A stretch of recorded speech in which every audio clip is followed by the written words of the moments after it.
So mga kayamisol, bali dito kami ngayon sa Tagaytay. Bali may nakita kami ditong new spot.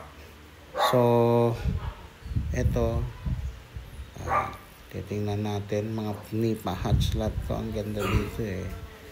Nakikita mo dito sa vlog sa ano ko na yan, puro nipa hatch. So ang ganda.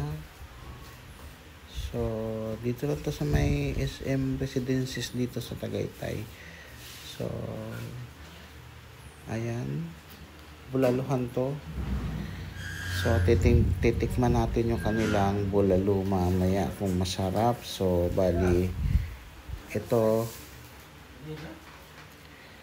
So tingnan natin. Ayan na, dinala kami ng boss namin dito. So bali dito, wow, sarap nito. So ayan, kitang kita yung view ng Taal Lake. So wow, dito na, picture. And then eto na, yan, o-order na si bossing. So bali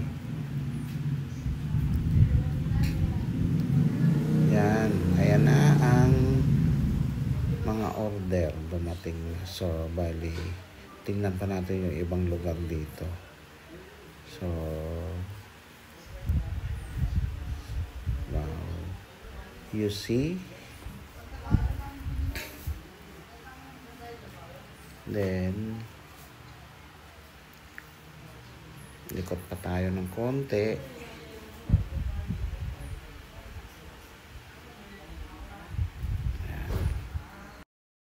So ayan na mga kayamisol, bali ito pa, dito pa, meron pa dito sa likod. So kita nyo, ganda ng mga bulaklak dito. So ayan, then tingnan natin maigi. At so tingnan nyo na lang dito sa video kung anong nangyayari dito. Wow.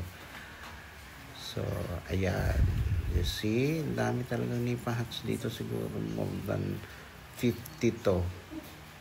So pupunta tayo uli doon sa aming kubo na inorderan. And you see,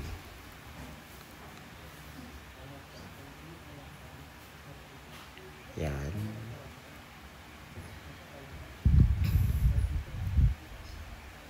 Wow, yan. Lakad pa ng konti. At balik tayo doon sa lugar. Kitang-kita yung Taal Volcano. So eto na, nag-order na kaming bulalo, dumating na rito. Wow, tsura pala, ang sarap na. Chop suey and then tawilis. So eto na siya. Eto na kami, picture uli. Ayan, so yan. Maraming salamat sa inyong panonood.